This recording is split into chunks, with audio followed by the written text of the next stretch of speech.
Salut à tous, épisode 19 avec les Andiamo ragazzi. C'est l'avant-dernier épisode, puisqu'après nous changerons de sponsor. Et après 15 étapes, on va terminer cette Vuelta là. On a un classement très très serré, il n'y a plus que, on va dire, 6 hommes, mais en fait je pense plus à 4 hommes qui peuvent emporter le général. Et sinon, le classement par points, ça va être dur pour Colbrelli. Parce que n'y a pas assez d'occasion de ramasser des points en fait. Et puis pour la montagne, j'ai pas l'impression que ça passionne les foules, donc on verra bien comment le truc évolue. En tout cas, Nibali n'a pas les moyens de le faire, ce classement-là. Et puis, en fait, dans les 6 étapes qui restent, il y en a 3 qui sont ultra importantes. 16, 17 et 20. Maintenant, les 3 autres, elles sont vraiment insignifiantes, vous verrez. Le parcours est pas sensationnel, mais on démarre avec l'étape 16 sur laquelle il y a comme ça donc 3 ascensions significatives, dont une arrivée au sommet avec de forts pourcentages par endroit. Alors forcément, le hasard fait que Nibali, il avait remporté l'étape 16 du Giro et il avait aussi remporté l'étape 16 du Tour de France. J'ai regardé ça en voyant son palmarès et du coup je me dis allez, il faut vraiment gagner cette étape 16 là, parce que sinon on va briser la petite série. Bon, c'est pas tout ça de le dire, encore faut-il arriver à faire quelque chose de cohérent. Alors j'ai échappé des mecs, j'ai échappé 3 coureurs en espérant qu'il y en aura un qui, au minimum, tiendra, je dirais, le plus longtemps possible pour apporter un éventuel support en cas d'échappée de Nibali dans une des... je pense par exemple à l'avant-dernière difficulté, logique. Donc voilà, je place à l'avant, on verra ce qu'on verra. Est-ce que les circonstances de course feront que il y aura besoin d'un soutien, ou est-ce que ce sera pas possible de s'échapper? J'en sais strictement rien. Ce que je sais, c'est qu'on a le maillot, donc on n'est pas dans la même situation que si on chassait le maillot. Ça fait quand même une grosse différence. Il y a eu pas mal de fois là dans les derniers grands tours que je vous ai présenté dans mes épisodes de Lotto Soudal ou de Andiamo ragazzi. Il y a eu pas mal de situations où on était sur la corde raide dans les toutes dernières étapes et où il fallait tout tenter. Là, eh bien, tant que Pinot ou Porte, voire Quintana, ne me montrent pas qu'ils sont des rivaux capables de prendre le maillot à ce stade de la Vuelta, j'ai pas de raison de m'exciter particulièrement. J'ai quand même tenté une petite fugue, mais on a Colantonio qui a bien résisté à l'avant. Mais le problème de cette fugue, c'est qu'elle a été pour le coup assez fugace. Et à l'heure d'aborder un tunnel plutôt rigolo, on se retrouve, on se fait reprendre très facilement. Cette ascension là de l'avant-dernière difficulté se passera de manière assez calme en fait. Il n'y a pas grand monde qui s'énerve. Et puis moi je m'aperçois finalement que si j'essaye de le faire, je vais me brûler. En tout cas, je le risque fortement de brûler des énergies qui pourraient être bien nécessaires pour le final. Donc, en gros, si j'attaque, je vais me brûler et les équipiers des autres qu'on n'a pas réussi à lâcher euh, vont faire le boulot. Et après, les leaders vont nous croquer. Alors que si j'attends d'une certaine manière, je préserve les chances de Nibali de résister éventuellement dans la dernière ascension dans laquelle on se trouve. Là, on voit attaque de Porte, attaque de Pinot, notamment. Mais faut pas s'énerver. On est encore pas du tout en train d'arriver. On va continuer à faire le boulot calmement. Vous voyez, j'économise Rosa, puisque j'ai pris soin d'échapper Colantonio, parce que c'était le plus à même de protéger Nibali tout en ne consommant pas Rosa jusqu'au dernier moment. Caruso, pour sa part, m'a servi à protéger Rosa. Là maintenant, c'est Rosa qui fait l'effort. Et à partir du moment où Colantonio sera lâché, c'est le cas, voilà. À ce moment-là, vite, Nibali, tu sautes dans la roue de Rosa et c'est parti. Et du coup, en fait, pourquoi j'ai fait ça, c'est parce que en valeur pure, Nibali, il est inférieur en qualité de grimpeur. Dans cette partie, là, voilà, en septembre 2019, il est inférieur à Porte, il est inférieur à Thibaut Pinot. Et de ce fait, bah, obligé d'employer des petits stratagèmes là comme ça grâce aux équipiers, sans quoi on est irrémédiablement distancé. En tout cas, c'est ce que je crains, quoi. J'en ai pas la preuve, mais j'en ai l'impression. Pinot est en galère. Pinot a trop donné à ce moment-là. Je prends vite la roue de Porte. Et on voit qu'en plus sur le final ça se calme un peu la pente. Donc voilà, un dernier virage et on sera très probablement en train d'arriver. Voilà, c'est parti. Une dernière ligne droite. Nibali dans la roue cette fois-ci de Thibaut Pinot. Voilà. D'ailleurs Thibaut Pinot s'est refait un peu hein, sur ce coup-là. Ben, on est calé dans la roue, on a encore de la barre.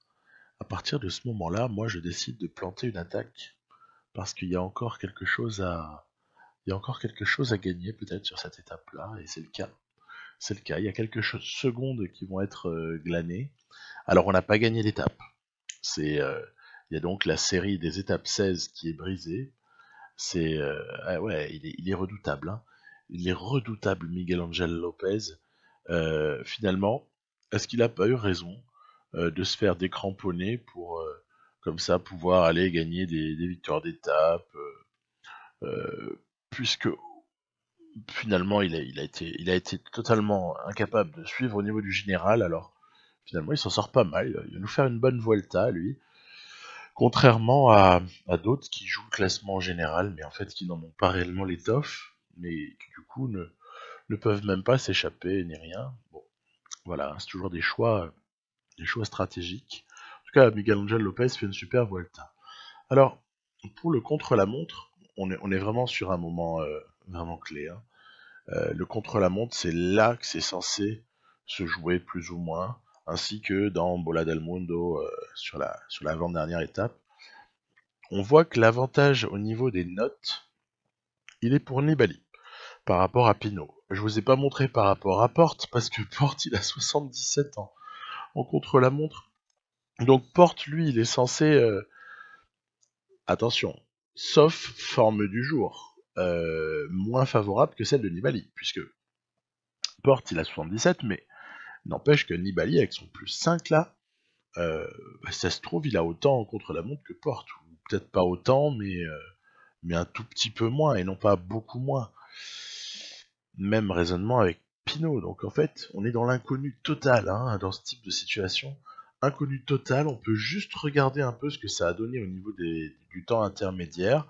Moi, j'ai veillé à ne pas trop consommer d'énergie avec Nibali afin d'assurer une deuxième partie d'étape, on va dire, un petit peu plus intense que la première partie. Je fais souvent ça parce que j'ai remarqué qu'en fait, euh, qu'est-ce qu'il faut éviter dans les CLM? Ce qu'il faut éviter, c'est ne plus avoir de barre jaune. En fait. Voilà. À partir du moment où vous avez plus de barre jaune, vous prenez cher. Enfin, sauf si c'est dans les tout derniers mètres. Mais du coup, je me suis dit, écoute, tu gères, il vaut mieux que tu n'avances de barre jaune et après, au pire, tu accélères. Quoi. Donc, je partis un petit peu sur ce principe-là. On voit que Quintana va quand même ramasser hein, d'une certaine manière. Porte fait un bon temps, un très bon temps peut-être, et on va enfin savoir ce qui se passe avec Thibaut Pinot. Et ensuite, ce sera Nibali. Donc, alors, c'est parti, suspense total. Qu'est-ce que va nous faire Thibaut Pinot? eh bien Thibaut Pinot va perdre du temps par rapport à Richie Porte, et il va même en perdre par rapport à Nibali. Donc ça sent plutôt la bonne opération. Victoire d'Oliveira, c'est anecdotique. Ce qu'il faut plutôt retenir, c'est le temps qui a été glané, donc évidemment par certains favoris par rapport à d'autres. Pinot aura perdu 1,03 sur Nibali, c'est beaucoup. Et Porte n'aura gagné que 26 secondes. Du coup, il est temporairement revenu à une deuxième place. Pinot est repoussé à 1,40. Ah, ça sent pas mauvais cette histoire-là. Hein. Ça sent pas mauvais du tout. Au moment d'aborder une étape 18 qui, alors l'étape 18, elle est quand même assez désespérante. Puis alors surtout que je ne sais pas si j'ai vraiment intérêt à commencer à fusiller tout le monde et tout, ce serait stupide. Il y a aussi une histoire de cohérence. Quand une équipe comme la nôtre, là, c'est Andiamo Ragazzi, vient là pour essayer de faire gagner Nibali sur la Vuelta, avec quand même une équipe pas très très forte. Ok, on a emmené Colbrelli, mais je l'ai plus emmené parce que c'est un bon puncher très correct, coureur costaud. Je l'ai plus emmené pour ça que pour aller gagner toutes les étapes de plat, parce que sinon, avec du Bauhaus à 83, du Kittel à 84, bref. Donc, ça aurait été stupide et incohérent de commencer à faire rouler et vraiment tout jouer comme si on était une équipe de sprinters. C'est pas le cas. Donc mes gars, je les économise quoi. Je les économise sur une table de plat, c'est normal. Il y en a peut-être que 2 ou 3 qui bossent vraiment. Étape 19, en revanche, on flaire un coup possible. Et puis en fait, j'étais plein d'espoir et tout quand j'ai écrit la petite fiche là juste avant. Puis je charge la partie et déception absolue. On m'a escamoté la dernière difficulté et qui plus est, au lieu de faire 230 km, l'étape là dans le jeu fait 200 km. Donc c'est pas la même limonade. Et puis surtout, il n'y a pas la possibilité, au bout de 220 bornes à peu près, à 10 km de l'arrivée, comme ça s'annonçait, de faire comme ça peut-être une action un peu violente pour essayer de distancer, je ne sais pas moi par exemple, un Richie Porte aurait pu être concerné par un écart concédé sur la toute fin d'une étape de 230 km. Ça aurait pas été inenvisageable en tout cas, parce que Porte n'est pas le coureur le plus endurant qui soit. Donc, bah voilà, un petit peu déçu par le profil proposé. Je me suis réfugié dans mon petit automatisme de, de faire échapper Sonny Colbrelli. Évidemment, au bout d'un moment, l'échappée se fait reprendre, etc. On commence à en avoir l'habitude. À noter qu'il y aura eu très très peu de victoires d'échappées sur cette Volta, très très peu d'échappées qui vont au bout. C'est rare parce qu'en général, dans la troisième semaine, il y a quand même 2-3 étapes qui vont aux échappées, mais là ça s'est pas prêté. Faut croire que ça s'est pas prêté. Et du coup, en fait, c'est resté toujours les étapes d'altitude pour des grimpeurs, hein, et puis les étapes plates pour des sprinters. Voilà. Donc, quelque part, c'était pas trop un Tour d'Espagne qui était pas fait pour les punchers. Hein. Franchement, c'était pas l'endroit où il fallait emmener avec de l'espoir, je ne sais pas moi, un Tige Benoît, un, un Tim Wellens. Ça aurait été vraiment désastreux d'avoir un parcours 2010 avec ces coureurs-là. Ça nous correspond bien mieux d'avoir emmené un Nibali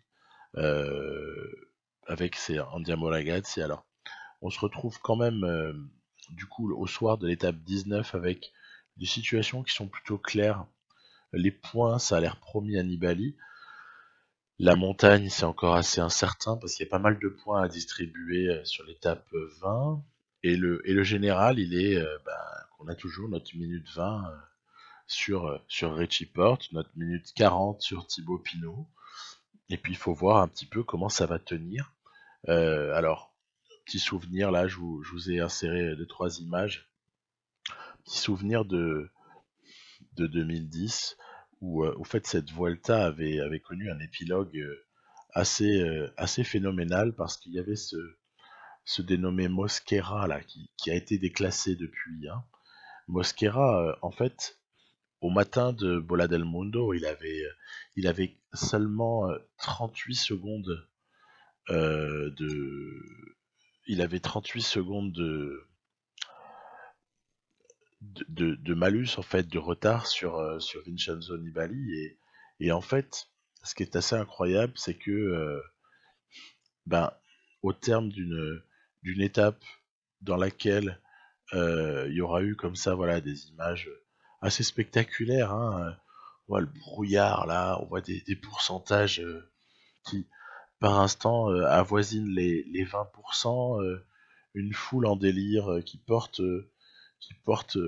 l'espagnol de service, je dirais, face à l'italien, pour essayer de détrôner, en tout cas de bousculer le champion. Et regardez, c'est la ligne d'arrivée. Hein, on la voit pas bien venir parce que c'est pas génialement filmé. En fait, la retransmission a été pitoyable à l'époque là. Euh, Bref, en fait, il va laisser la victoire en gros à Mosquera et puis il prend sa deuxième place. Et voilà, est tranquille quoi. Et c'est là que finalement Mosquera aura été incapable en fait de remonter cette grosse trentaine de secondes. Alors justement, alors la toute fin de cette étape, c'est donc, hein, c'est pour ça que je monte la vidéo, et puis c'est aussi pour ça que moi je suis allé la regarder, c'est pour voir un peu comment est-ce qu'on pouvait faire un lien avec la réalité, comment est-ce qu'il fallait se préparer pour cette étape-là. Ben, en fait, il faut vraiment garder un max d'énergie pour la toute fin. Quand je dis la toute fin, c'est les 2-3 derniers kilomètres. Là, c'est vraiment capital d'en avoir encore sous la semelle. Et alors du coup, je vais essayer d'être un poil stratégique. Je vais demander à Ream et à Colantonio de s'échapper avec comme ça des petites péripéties parce qu'on fait pas toujours ce qu'on veut et tant mieux. Donc l'objectif, pourquoi j'ai envoyé ces deux-là, c'est parce qu'en fait ces deux-là ils sont sous pic de forme et leur pic de forme fait d'eux des coureurs avec du 78, 79 en montagne ce jour-là. C'est exactement ce qu'il me faut en cas d'arrivée de Nibali, en cas d'arrivée de Nibali sur le groupe à l'avant, si jamais j'avais une opportunité d'échapper dans, par exemple, l'avant-dernière difficulté, un scénario un petit peu habituel. Il y a un certain nombre de fois où ce scénario, j'y pense, où j'essaye pourquoi pas de le mettre en place, et puis en fait, on s'aperçoit que ça marche pas du tout à chaque fois. Hein. Tant mieux, hein. Là encore, tant mieux, mais tenter des choses, avoir des idées, ok, c'est gentil, mais encore faut-il que ces choses, on puisse les réaliser. Puis ça, c'est vraiment les circonstances de course, en fait, hein, qui vont faire que ça va être faisable ou pas. C'est pour ça que, par exemple, je crois que je vais garder en mémoire l'incroyable remontée de Nibali sur le Giro, là, sur la toute fin du Giro. Donc on a eu avec c'est Andiamo Ragazzi en cette année 2019. Je crois que je garderai finalement en souvenir cet exploit de Nibali vraiment tout premier choix parce que c'était vraiment incroyable. C'était vraiment totalement incroyable et surtout pour une fois on avait tenté l'impossible et l'impossible avait fonctionné. Alors qu'on voit là que à peine on bouge une oreille, il y a Richie Porte qui est dans la roue, il y a Thibaut Pinot qui est dans la roue de Porte. On n'arrive pas à faire la moindre différence en fait. On a beau faire ce qu'on peut. Alors voilà, là, entre temps, il y avait dans un premier temps Colantonio qui avait attendu Nibali, puis Rosa avec quelques petits attardés du groupe maillot rouge euh, avait réussi quand même dans la descente à rentrer sur le groupe des favoris.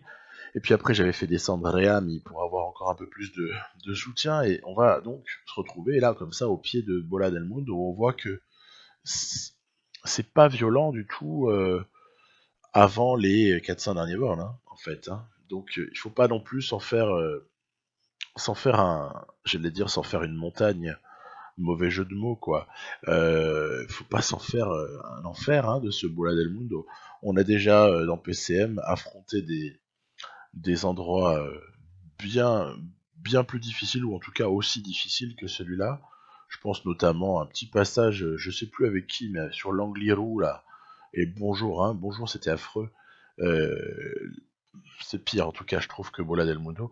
Euh, tout ça pour dire quoi que bah, l'ascension se passe. Il y a évidemment, voilà, hein, regardez les attaques. On voit Thibaut Pinot qui a déjà essayé, on voit Richie Porte qui a essayé, qui est devant nous, mais en fait, on est en contrôle. Il y a, pour l'instant, on tremble pas. Alors, vous voyez, là, voilà, ça attaque, ça attaque. Mais et là, regardez, il y a un BMC qui joue l'idiot utile en notre faveur. Énorme. Le mec, il a porte devant lui. il nous a ramené il nous a ramené sur le groupe. C'est énorme. C'est juste énorme. Alors après, voilà, ça peut se justifier par le fait il bosse pour ce groupe-là, pour son leader, mais bon, quand même, on va tirer les oreilles à lui, hein. Et donc, on aborde comme ça, bah, mine de rien, on est sur la toute fin. Hein. Quintana est là.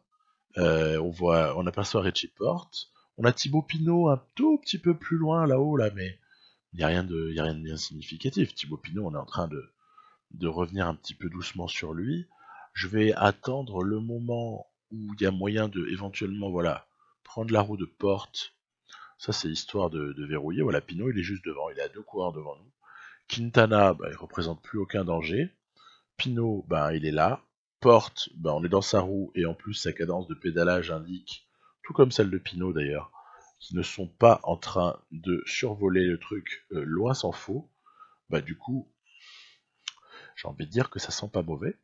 Du coup, bah tant pis, je vais essayer d'avancer un petit peu, voilà, pour essayer. On va laisser Porte à ses ennuis. On va essayer de se raccrocher à Quintana, mais ça va être un poil délicat. On va devoir se contenter d'une 5e place. Voilà, devant Thibaut Pinot. Je crois que c'est ce qui est important, et devant Richie Porte. Donc, au final, est-ce qu'on a tremblé? Pas réellement. J'aurais vraiment pas imaginé que ce soit entre guillemets aussi facile, parce que j'ai tellement été habitué à des choses un peu difficiles à aller chercher que cette Vuelta me paraît du coup un peu plus facile. Thibaut Pinot, c'est bien, il finit quand même 2ème, il a récupéré un tout petit peu de temps sur Richie Porte, ce qui lui permet d'être à la 2ème place, bravo à lui. Vincenzo Nibali, oui, je dis qu'on a gagné, mais il faut quand même notamment ne pas tomber hein, dans la toute dernière étape qui va de San Sebastián de los Reyes jusqu'à Madrid. Donc c'est marrant, hein, tout ça c'est vraiment dans la communauté de Madrid. Hein. C'est juste à côté de Madrid, hein, ce Bola del Mundo. Enfin, juste à côté, je m'entends. Hein. Je m'entends. Mais donc, petite étape promise. Oh, bah tiens, ça faisait longtemps. À un sprinter, peut-être. Du coup, moi, pas lassé de perdre, je retente ma chance. Je retente ma chance avec Colbrelli. Il est pas mal, il est à la lutte, là. Il y a Christophe, il y a Kittel, et au final, c'est Marcel Kittel qui va s'imposer, voilà, devant Phil Bauhaus. Oh bah tiens, comme c'est surprenant, décidément. On aura eu une domination là du trio Bauhaus, Kittel avec l'ami Christophe sur cette Vuelta au niveau des sprinters.